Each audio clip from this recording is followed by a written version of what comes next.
Facing challenges and overcoming setbacks is part of doing business. Whether you have the expertise to survive them or not could mean the difference between success or failure. Welcome to We Are Women, featuring revealing conversations that provide invaluable insights into the success secrets of female masterminds. A must listen for every entrepreneurial woman. Now here's your host, Janine Vosper.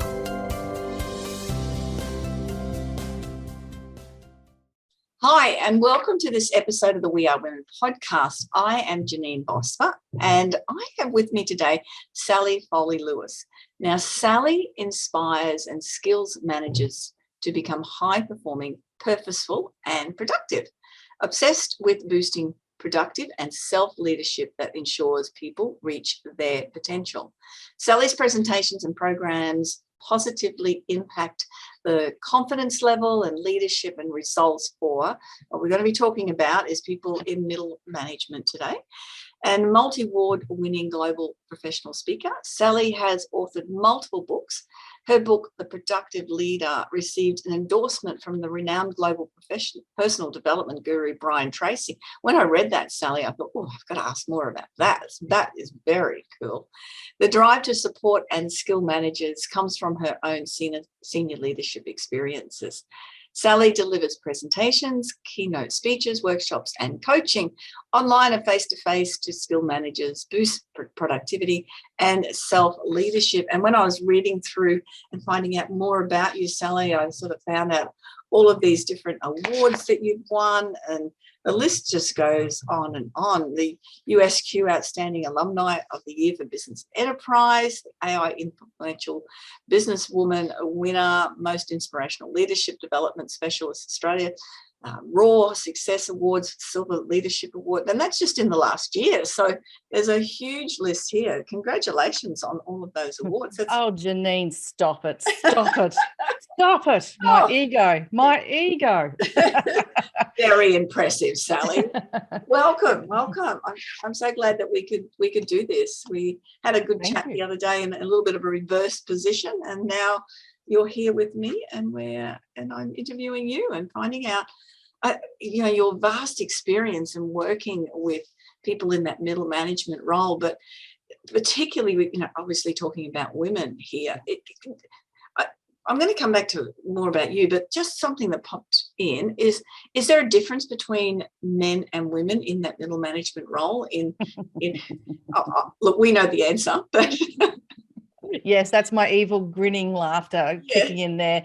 And yes, there is. There absolutely is. Women really struggle with confidence, and that's time and time again, research after research, confidence comes up as one of the biggest roadblocks to a lot of things. And it's not just about getting out of middle management and into senior leadership. It's actually gets in the way of success while in middle management as well. So there are definitely differences between men and women, and happy to chat, and I could chat for hours on this, so but we won't. But one of the things that I just wanted to highlight is, you ran through my bio at the opening, and then you talked about some of my awards. Now, I will admit that sometimes when I'm hearing that, even though, and let's face it, I gave you that list, right? Let's not beat around the bush here. But even I cringe a little bit when I hear it being read out, because, that little bit of, and don't take any offense, anyone, please, especially if your name's Sharon, but my imposter syndrome chick is called Sharon. When Sharon starts to walk in the room, and so I've got to remind Sharon that I appreciate her showing up, but she's not really that welcome. She actually wasn't invited to this party. So, despite everything that it looks like on paper, everyone has a little bit of this going on. It's how we handle it. Yes, absolutely. And that's a really good point, because people look at you and people give me feedback and go, oh, you're so confident in everything that you do. And, as if nothing bothers you. It's like, well, yes, I don't have Sharon, but I do love that you've got Sharon. I have the voice in my head of it pops in, which is usually now trained not to, but I give it a voice. Like, how can I pay attention to a Donald Duck voice? Really? It doesn't have a lot of authority when that happens. So it's the same type of thing. It's just going, that really, what authority do you have over me for me to think differently than that about myself? I love that. And I love that notion of giving it a comical and cartoonish voice to minimize its authority. I think that's great. I think I might do that too. I'll add that to Sharon and give her a cartoon voice as well. And again, please, no one whose name's Sharon, please do not take that personally. It was just when I needed to do this for myself in my own work and in my own journey, that's the name that popped into my head, and I had no one that I was visualizing at the time. No, absolutely. And no offense to Donald Duck either. Love it. I know you've worked, and the bio said that you've worked in senior management roles, but who is Sally Foley-Lewis, and what is it about what you've done in the past? Just a little bit more of your history, but also it's one thing going, well, I've done all that, I've worked in those sort of roles, but then to go, I want to make a difference in people's lives who are in those roles. That's a big step. So I'll leave it to you, Sally, to give you some background. Well, thank you. And I think, not that I necessarily want to go back to day one, but I think my very first job and a major experience I had in my very first job set the scene, to be honest with you. So, what was your very first job? Car wash chick. A car wash chick. Okay, awesome. I was only 13 though. What was that? Sorry? I was only 13 at the time. Yeah, okay. All right. So let's go beyond the part-time work and, but when you were sort of stepping into that corporate-y more, or this is my career kind of one, rather than any part-time. I recreated my career every 10 years. Oh, fantastic. Yes. So I was always planning and educating, and then as to what I wanted to be doing, what fitted into my lifestyle. I did change things around. But let's say when I stepped into a rep's role Okay. Yeah. Okay. So you're a sales rep. Fantastic. Yeah. My first job was 1992, which I know just carbon dated me. But I was a recreation officer in a psychiatric hospital. And, not the usual kind of job you hear people say as a first-time job, but that's what it was. And I was at the bottom of the rung. I was the most junior in the department, and which meant I had to do quite a few menial tasks that went with that. And that's fine. This was all new to me. This is like my very first adventure into adulthood and doing adulting things. And so I had to order all the supplies for the rest of the department. And back then, again, carbon copy book, carbon dated myself. I had to write the order in a book, sign it, because my signature was registered as the person to do the supply ordering. Pop that thing in an envelope, and magically a few days later, our stuff would show up. Go on leave, come back, and I go to do the next order that is required. And as I'm flicking through the pages of the book, I see an order happened while I was away. No big deal, except when I looked at the signature, it was my signature. It had been forged. Wow. And that absolutely put me into a tailspin. And when I found out that it was my boss who flippantly said to me, what are you worried about? It was only for 2 liters of milk. Just threw it away as if it meant nothing. And every value, every belief, every sense of safety, there wasn't this thing called psychological safety back then, but that was the beginning of me looking for a new job. Right. It absolutely threw me. And the values that I thought we were sharing as a team went out the window. The voice and the things that I wanted to say, but this was my boss, and pretty much because I'm a smart aleck, anything that I would have said would have been very career limiting. Because I was angry and confused and upset. So I didn't know what to say. And people who know me well would be quite surprised to know that I was really silent. And I felt tiny. I felt worthless and invisible, and that I didn't matter. Yeah. And so to me, that was a major defining moment that had triggered this whole process and this lifelong learning to look at, who are you? How do you stand up for yourself? How do you make sure that you're speaking out at the right time with the right words and the right tone, the right place? Mm-hmm. And how do you stand out for all the right reasons? And so that's, to me, that kind of sums up who I am. Right.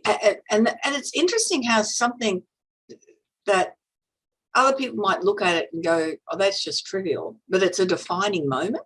You know, it's something where you go, who am I, and what do I need to stand for in that moment? Yeah. Yeah. Completely. Because I went home that night and I actually went through, am I overthinking this because it is only milk? But then I sat down and went, well, if she signs my signature for 2 liters of milk, what else is she doing? Yeah.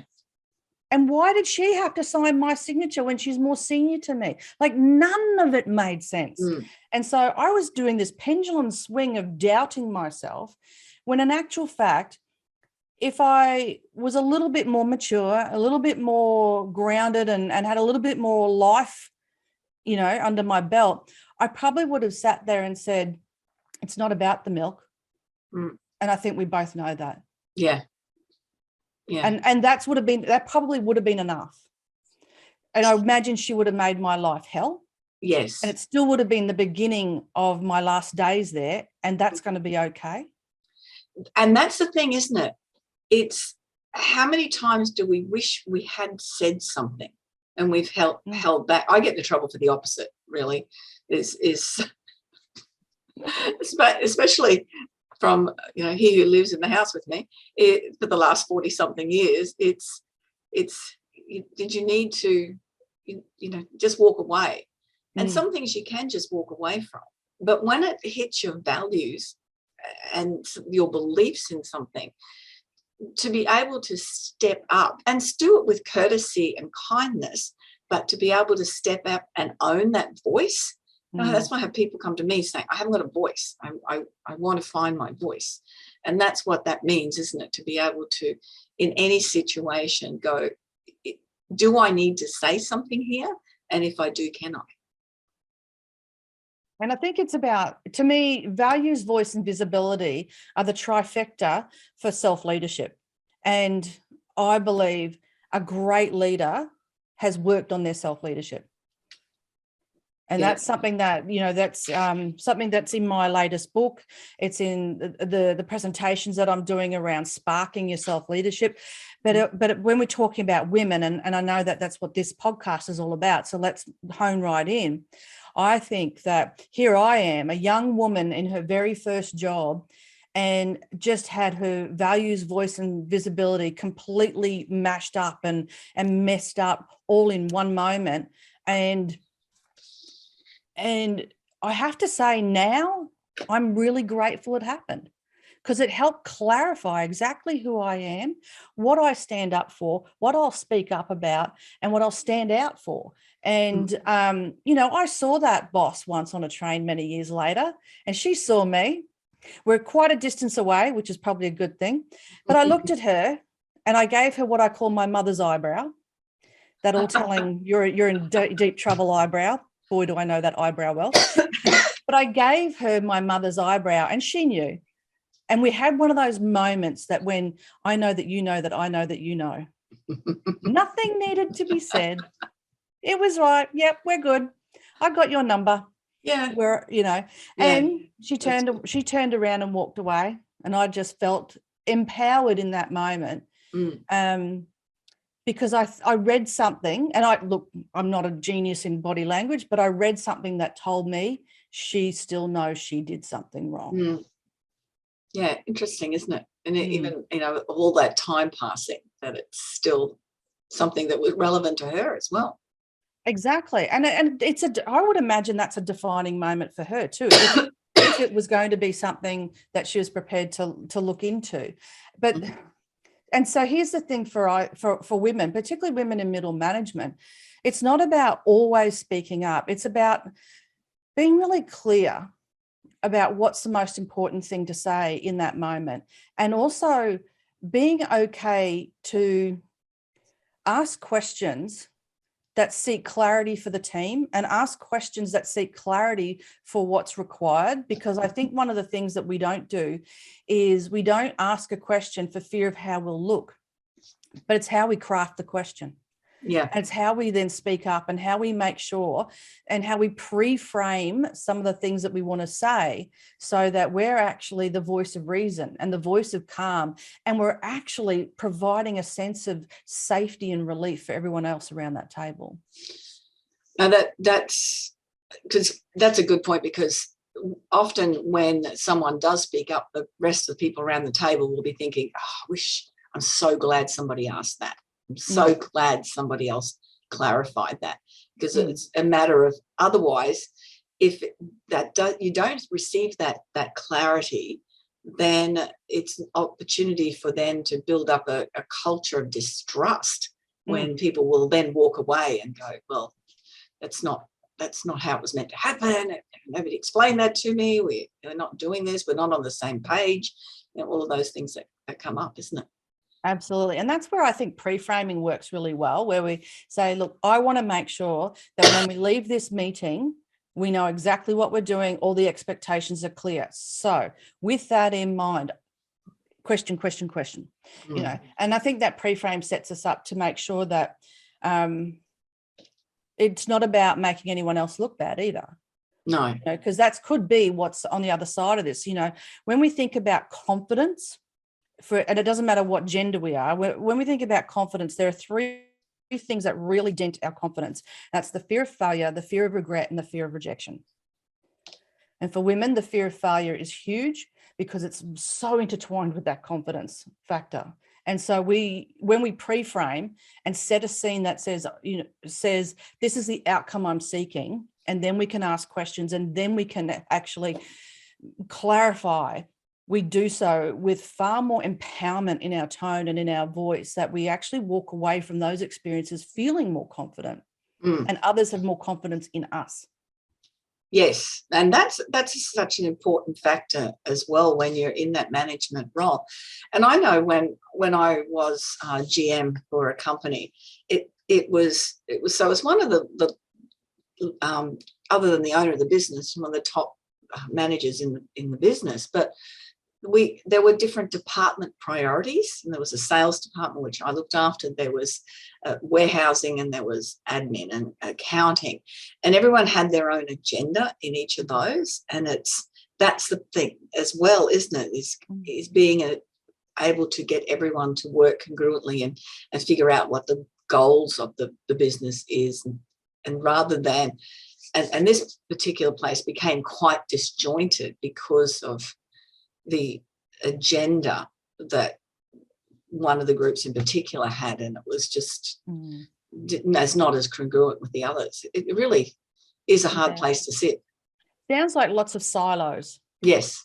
Yeah. And I think if you're in management, one of the toughest things to do is to not trap yourself in your silo.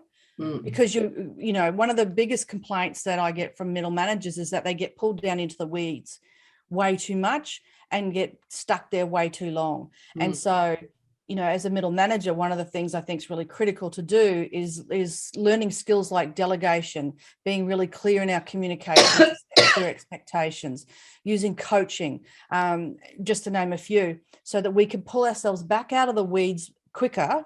And it's not like you're never going to be pulled down there. So let's keep that real. But, we dive in, we dive back and jump back out up. And then we look to our left and our right, because really in an organization, the people to your left and right in management, the management team, we always talk about a management team, but how much of a team are they, because we're so siloed. And I think, your example about being so disjointed and the different agendas, if there was a focus on pulling that team together to understand what everyone had an appreciation of what each other's priorities were. If everyone had an understanding of what they wanted to achieve, then it'd be quite interesting to see what the overlaps were and where the collaboration could have been. Oh, yes, yeah, totally agree with that. And so what happens, and I'll get you to talk to this, is when that disjointedness or the management is ineffective, or as you said, the manager gets stuck in the weeds, it then becomes this greater turnover in a business, which is a very expensive exercise. Oh, yes. And there's less productivity. There's all of those things that can go wrong then. Oh, absolutely. When we're stuck in the weeds and the issues that I think that you can see the knock-on or the ripple effect is that we get pulled down into the weeds because for a myriad of reasons, and it's not for the fact that a manager hasn't tried. So I don't want it to be an all in blame game. But what I do want this to be is to be this whole idea of, am I delegating really well, and have I actually learned how to delegate? Because that's a fascinating subject in itself. Are my performance conversations actually focused on positive action? Am I using coaching properly? Am I making sure that my people are developing? Am I listening and paying attention to what's really going on? And am I missing out on opportunities because I'm too busy fixing and putting out fires when my team are actually presenting ideas to me?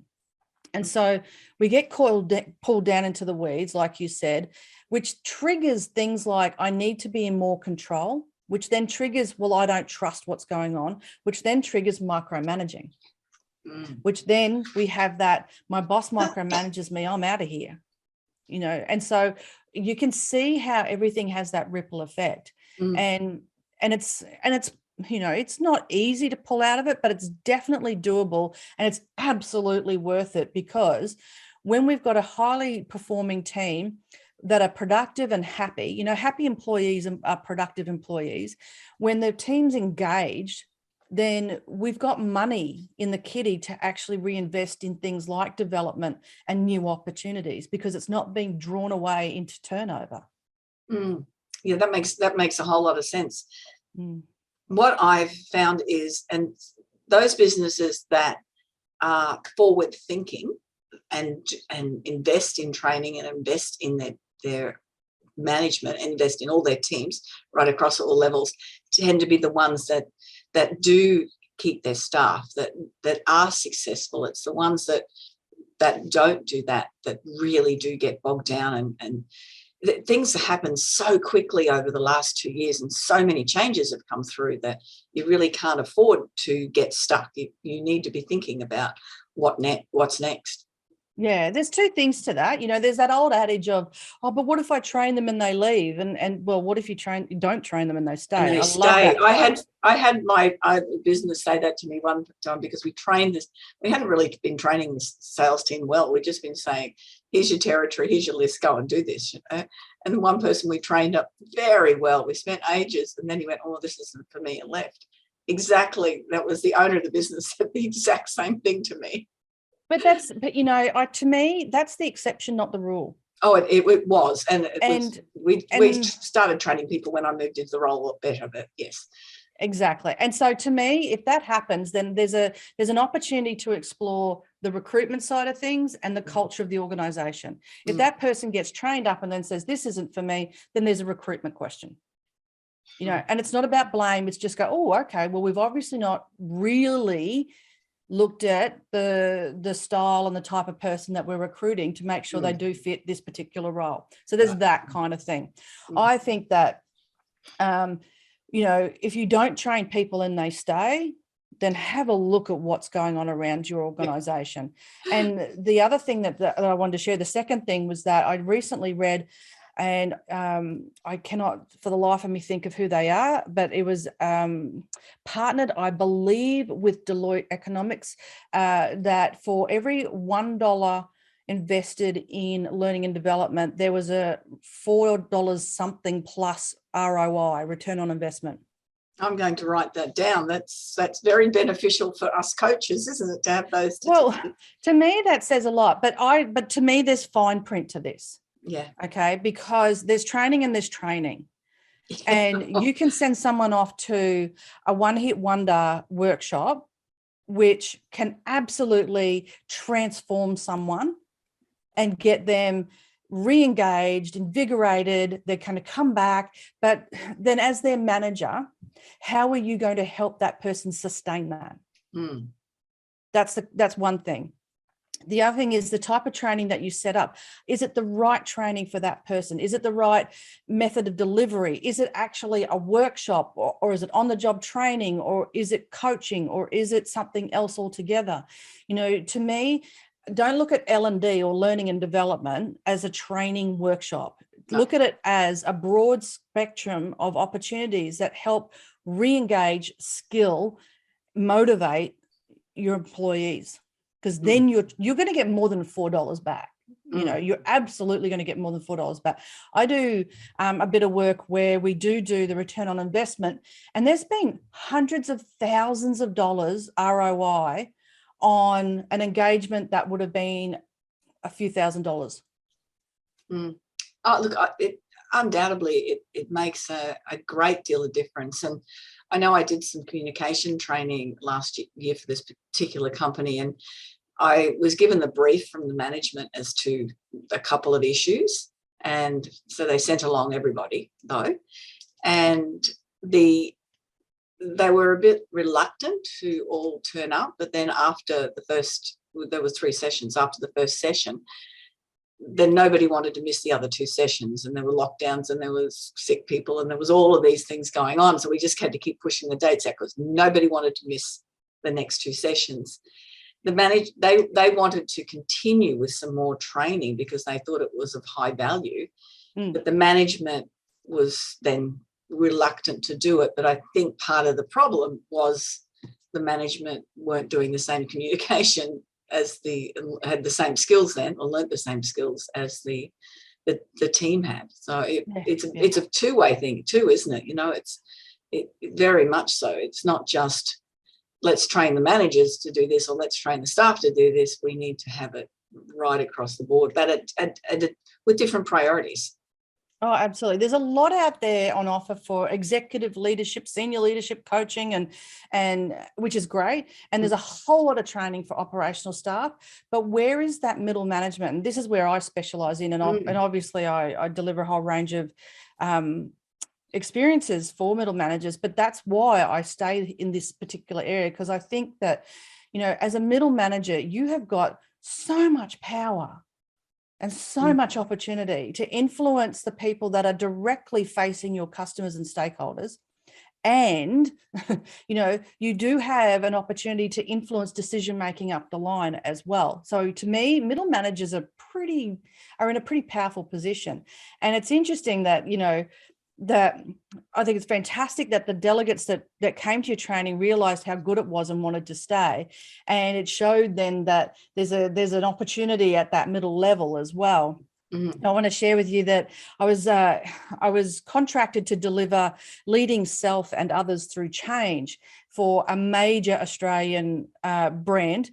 And it was for middle managers. So I'm in the room, and this just goes to show how we can't just throw workshops at people.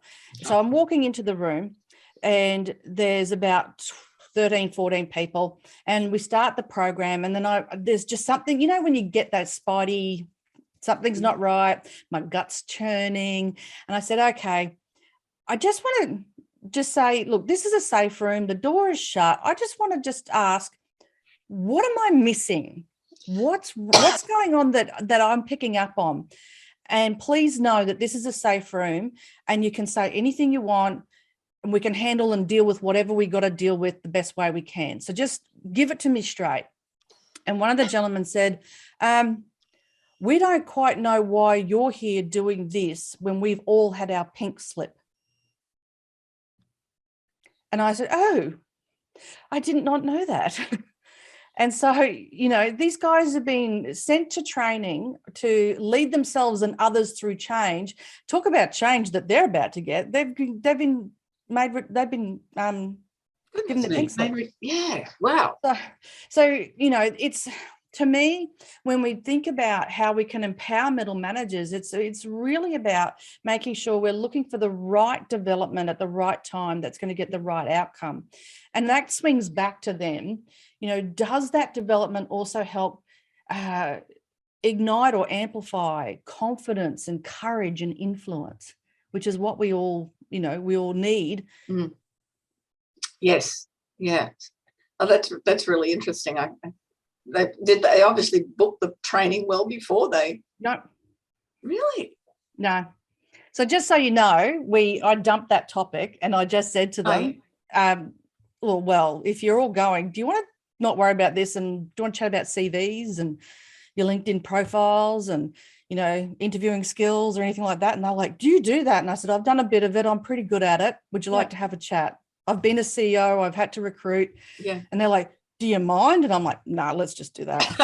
Good on you. Yeah, that makes a lot more sense. What would have been the sense of continuing on with something that was, it may have been a value into the next role, but maybe you don't know, whatever. Not with the culture, there was no way that was going to land for them. It was a complete and utter waste of their time and a waste of money. And so I'm glad I kind of broke the rules to serve the people in the room, Look, and this is one of the most important things whenever, I'm coaching in sales, or you're having a sales conversation, then you serve the person that you're in front of. It can't be this cookie cutter type of thing that you're saying, or you're presenting, or you're pitching. It's the same when you're standing in front of a group of people and running a workshop or a training session. It can't be a cookie cutter. It's the most important people in the room is your audience, whether it's 1 or 1,000, and you've got to deliver to what they want and not what you want to do and what you want to say. That's such a vital point. It's not a bit off track with the middle management, but as trainers, we both know that that's such an important point, and others don't do that. True. And I think, the lesson there for middle managers is then, being present. When you're a manager, and I know you've got 27,000 tabs open in your head, when someone's sitting in front of you, or they're, on Zoom or Teams with you, do your absolute utmost to be present, because then you can actually adjust, you can serve, you can be the coach, you can give the answer, you can challenge the assumption, because you've got more clear presence with that person. And that's where I think that is a value for middle management. I think it's one of the most important values. And I do know it was something I didn't do that well. I could listen without paying attention, but paying attention was more important. And so I could be doing something else and still listening. And I think a lot of people think that they can do that as well. But the paying attention is what is the value for people. And it took me a few years to learn that, because, as you said, you're busy doing something else while somebody's speaking with you. And you hear them and you go, yeah, fine, we'll get that organized. But it's the paying attention that makes it. Yeah. That gives people that sense of value and respect. And being heard. They know it's the visual cue to know that they're being heard, despite whether you're hearing or not. For sure. It's a good pickup. Yeah. The one of the things that I come across with women in management roles is two things that we hear of all the time. One is this imposter syndrome. I shouldn't be here. Who am I? And the other one is the glass ceiling. Now, I know that's changing ever so slowly, but it's still very real, isn't it? Absolutely. There's glass ceilings and there's glass cliffs. Glass ceilings and glass what? Cliffs. Ah, okay. Yeah. So a glass cliff, if you're all right with that, I just misdirect you a bit there, if that's all right. Yeah. So a glass cliff is when there's something that's potentially coming down towards an organization, or there's been a big issue that needs to be resolved. And what happens is the senior leaders go, oh, well, who can we give this to fix this? Or who can we give this to because we know it's going to blow up? And so they put that person on a glass cliff. And I remember reading, it's quite a while ago now, but I remember reading an article saying that more women than men get put on a glass cliff. That is so true. I just finished reading a leadership book the other day, and they gave an exact example of that. And this man, he offered this position to this senior lawyer in this business, and she took it on because she's busy and can do everything, and then realized that she couldn't do this, and went back to him and said, no, I can't do it. And she said, how come you didn't do it? And he said, because it's something that it's going to hit the fan. And I didn't want, and I knew I was too busy and couldn't deal with it. Yeah. And she was busier. He said no, but she said yes. Yeah, precisely. And it's not actually about saying no all the time, because it might be something you're a specialist in and you can turn it around. But then it's about making sure people know that you were the one that turned it around and no one else steals your credit. And no man or other person, because men and women can do this, not just men, but it's about making sure that the person who put you in that position doesn't steal the credit for you doing the work. They get the credit for selecting you. Yes. But you did the work. Yes. And then the second thing about that is asking more questions before you say yes. Don't rush to say yes. We rush. You know, we often say yes because we feel like we can't say no. When in actual fact, they need to be, I think, particularly women need to say, tell me more. Yes. That's it. Just tell me more, because that says to the other person, oh, she hasn't said no yet. Whereas you're sitting there going, I haven't said yes yet. I haven't said yes yet. You know, so tell me more. You know, what do you propose is going to happen? Why is this being addressed this way right now? What do you think are the strategies? What are strategies have already been discussed? You know, why do you think I'm the right person for this? You know, and these are questions that you can absolutely ask, because it puts them on notice in a very respectful way. Yes, and it means that if you do say no, there's reasoning behind it without being an excuse. Yeah, it's valid. There appears to be more valid reasons than you trying to. Then that takes out guilt, then, doesn't it? Well, that's right, and we've got to remember that no is valid, and we can say no. This is why I'm saying no, and the reason, you know, this is my singular reason why I'm saying no. But thank you for considering me. I wish you well. Have you asked such and such? Don't go in the, oh, I'm so sorry, and no, it's no. This is why it's no. I appreciate that you considered me. Have you thought of this person? I had that many years ago. I was running a school fete, and I asked somebody if they could do something, and she gave me this beautiful answer. And it was like, I'm so glad that you respected me to ask me if I, you know, to do that. And unfortunately, I won't be able to do that at this time. But I'm very glad that you thought of me. And I walked away thinking, I think she said no. The nicest rejection I've ever got. It was awesome. I used that one as an example. Yeah, it's brilliant. And a reference since. How you love the person despite the fact they just dumped you. Yeah. Correct. What? But that's what it's about, isn't it? It's, I mean, I think what happens is when we talk about being direct, we often misunderstand that as being rude or aggressive, when that's not what that means. Look up the word direct, because we can still be direct and say please and thank you. The two are not exclusive, and, you know, they can go together. Yes. Yeah. Yes. Yeah. And that's a very good point for people to, that all of that is a very good point for people to recognize that there can be a no in there. You don't have to. And I think women are the worst for setting those boundaries for themselves. I think they sort of just jump in. And so that's the glass cliff. The glass ceiling is that we, you know, people, I think, understand what that is. So is that still something that you come across? Oh, for sure. And I think one of the biggest things that gets in the way of a glass ceiling is that there's this competition to rise to the top.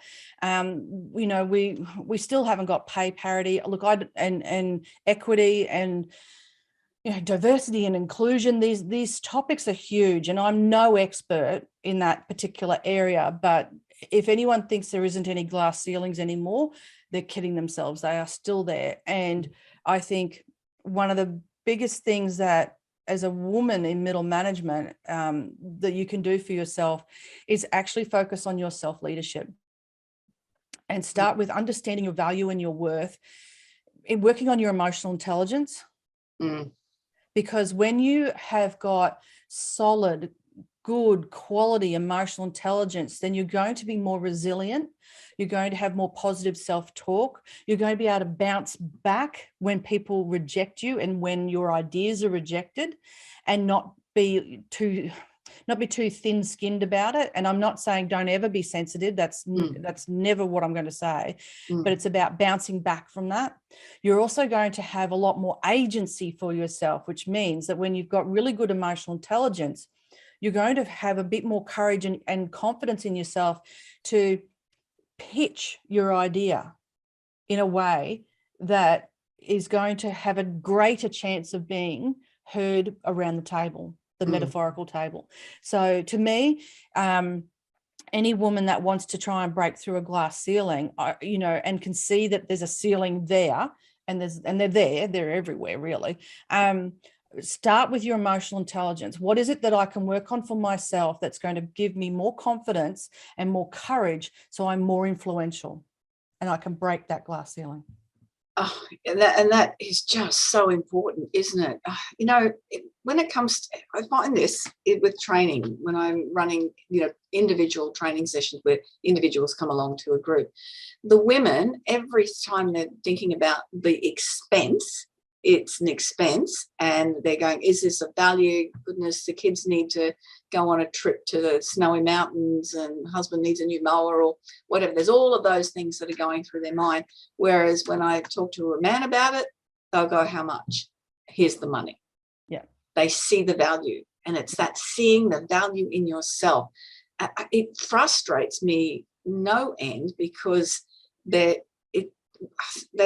knowing that you're worth it, that you're worth, especially, I'm thinking about professional speaking at the moment, and that's something that you're aware that I coach.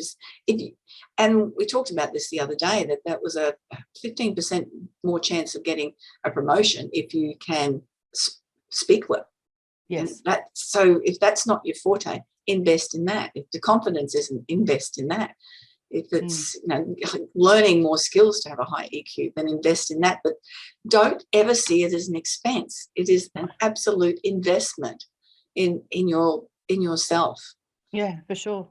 And and I've been a facilitator, workshop trainer, for a long, long time now. I don't want to give away just how long, 20 years, but we'll just gloss right over that. I've been doing this for a long time. I've actually enrolled this year in a certificate in facilitation and instructional design, because I want to go back to the basics and what's out there now, what have I forgotten, what's fresh, what's new, so I could quite easily get quite inflated about myself when I look at my CV, but the reality is we're only as fresh as what we invest in ourselves. And so that's my thing that I'm doing. Even though I love what I do, I'm constantly looking for ways to make it better and do better. And this is one of them this year. It's a big investment, and I'm absolutely so glad I'm doing it. That's great, and that's such a positive thing. I know for me, I look at the beginning of the year, I look at what's extra skills what I had by the end of the year. And then I plan on how I'm going to gain those skills. So it may be that I might need a mentor in a particular field, or I need to attend a course, whatever it may be, but that's the investment. I usually do it as a personal thing as well. So if I playing golf, and I invest in a coach to help me get better at that, but also within professional development, and easily have spent a few $100,000 on getting good at what I do. Yeah, I love that. And I think for women that are professional women in organizations, particularly middle managers, because that's, I'm always going to go there, but anyone really, think about the last time you had a performance review with your boss. And everyone loves those, let's just get out the piece of paper and do the tick and flick and really not care about you as a human, she says cynically. But maybe you actually had a decent conversation. And if you do have good performance conversations, then I'm ecstatic that happens. But let's face it, the majority are not that great. So this is where I want everyone to take responsibility for themselves and think about the perception that others have of you. Is in that performance review. It's only a perception. It's someone else's truth about you. And so take a moment to reflect on, if that's how they saw you perform, ask yourself, how true is that most days? Or was there an incident that triggered that? What was going on that leads that person to think like that about your performance in a particular area? And a real common one is about a lot of middle managers often get, well, you need to delegate more. So really stop and hone in on that and say, okay, is this actually because I don't know how to delegate, or what's really getting in the way? And if you take half an hour, and that's it, half an hour with a cup of tea or cup of coffee, and really reflect on what is the sticking point, then that's what you work on. It's not thousands and thousands and thousands of dollars to transform you completely. It's actually, oh, maybe I need to do a bit of confidence coaching, or maybe I need to do a workshop in delegating. Yes. And that's, and it can be, that's exactly right. It's just those individual skills. How can you hone that or pick that up? Or yes, I totally agree. Because when you do that, because when you do that and you do that well, you come back and implement. Oh, yes. And you do that well, your confidence and your influence and your courage goes up. The implementation is the important factor. So many people do a lot of courses and then just don't apply the skills that they've learned. Or I know a few years ago I had a coach for 12 months and we got weekly sessions and got homework every week, and I would diligently do the things, and it was all way out of my scope of things that I was comfortable with. It was setting up a lot of IT things, which is way out of my scope, but I did it because of the investment and the skill I wanted to have at the end of it, and not just let it go. So it's absolutely important to implement it and do it. And one of the things you could do is actually, instead of waiting for the boss to say, how is that? How can I help support you? You go to the boss and say, this is what I've learned. This is what I'm going to work on this week. Can I meet you in a week's time and you check my accountability on this? You tell them how you'd like to be held accountable.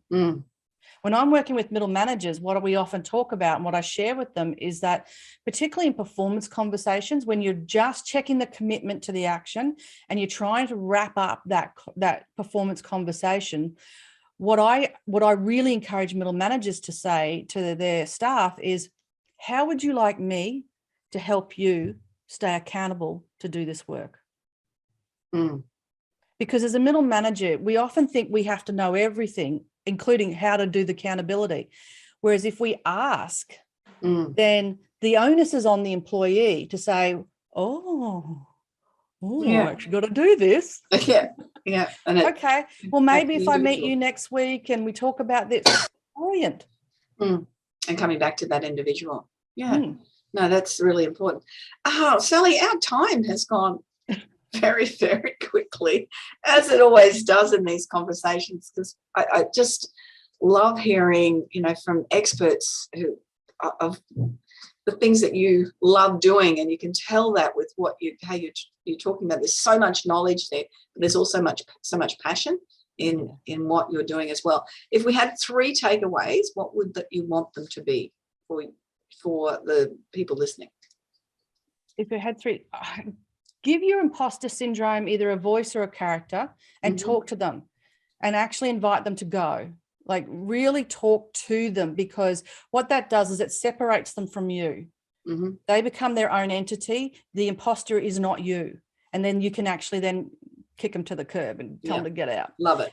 That's one. And I love the Donald Duck voice. So Sharon's going to have something. I'll come up with a character for my Sharon. It could be that really high-pitched. Who was the female comedian that did the Greek? Effie. That would Effie Sharon. That would be funny. Oh, bless. Yeah, love it. So giving your imposter syndrome some sort of moniker or identifier that's not you helps you to separate that out. The second thing is take the time to understand yourself more. So really dive into anything around your self-awareness, your emotional intelligence. That is going to be, it's the difference between building a house on sand and building a house on foundations. If you build a house on sand, how long is it going to last? Whereas if you actually build, the piers go down, the foundation and the Rio or whatever else they do, not being a real house builder. But, you get my metaphor. I do. You're going to have the ability to believe in yourself in in far more sustainable ways, in far more resilient ways, in far more confident ways. And the other thing is, don't rush to say yes. Don't rush to be the people pleaser. You know, it's not about saying no, because it might actually be a fantastic opportunity, but don't blindly say yes just because you think you have to. I love those questions that you gave the example. Tell me more. Tell me more. Start with, "Ooh, thank you for thinking of me. Tell me more." Start there, and then listen to what's being said, and just check where your emotions are going when that person is talking to you. I know that when someone rings me up and says, "Sally, we'd love you to be the opening keynote speaker for a conference with 5,000 people," I'm like, on the inside. I'm absolutely going nuts on the inside, and I've got to pay attention to my emotional state. Because when our emotions are high, our logic is low. So then I've got to work hard to go, "All right, Sally, let's just chill down, calm the farm, tell me more." Oh, of course I'm going to say yes, but I need to understand. I need to understand, what do they want me to talk about? How long do they want me to speak for? Where is it? You know, you've got to ask those clarifying questions so that from an organizational perspective, as a middle manager, you're not standing on the edge of a cliff, or you're not being held under the glass ceiling. Yeah.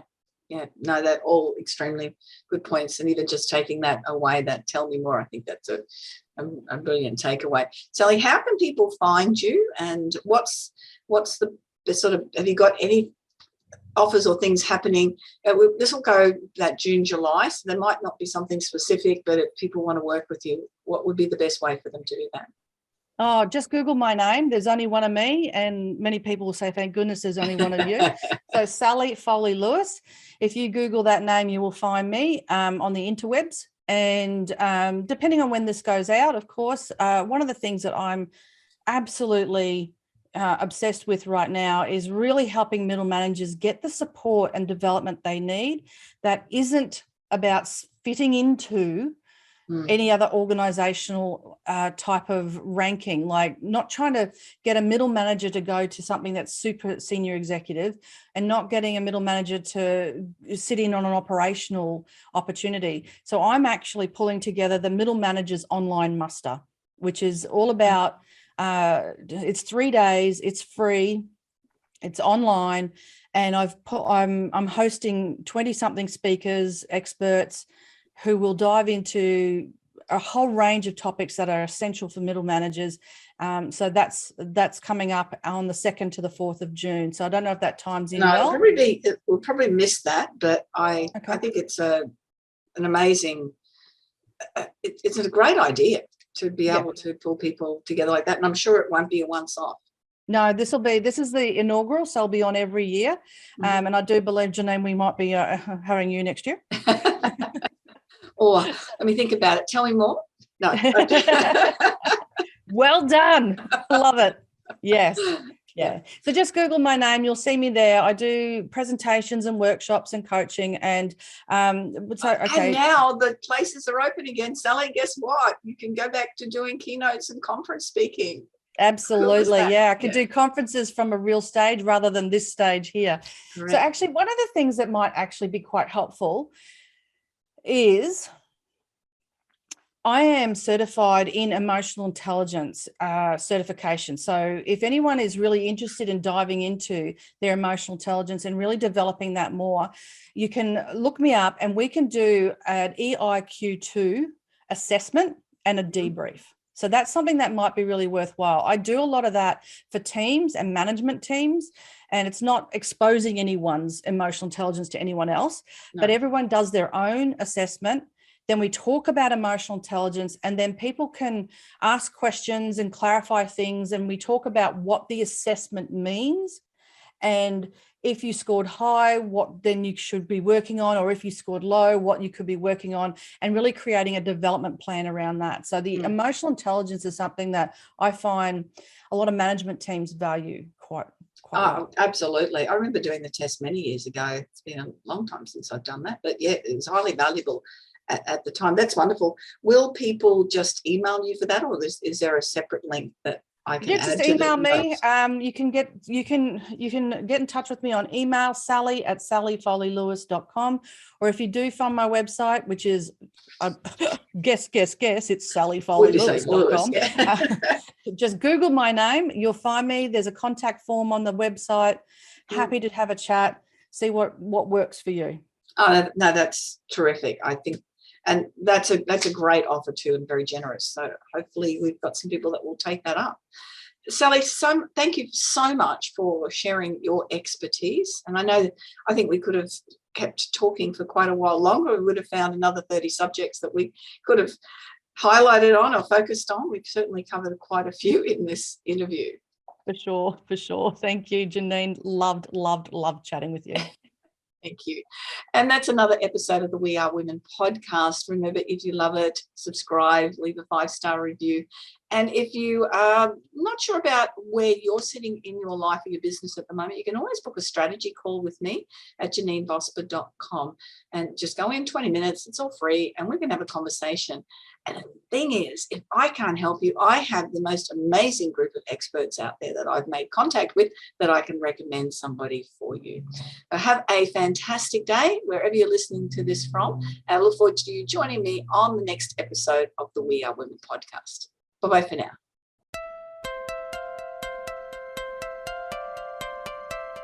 So, do you feel stuck in a rut in business? Visit speechperfect.com.au and download Janine's free ebook to avoid the 5 most common stumbling blocks women face in business. It's jam-packed full of tips to overcome the barriers that could be holding you back from the success that you dream your business will be. We would love you to leave a review of today's episode and share this podcast with other women in need of entrepreneurial inspiration. Subscribe to the next episode now and join the We Are Women community.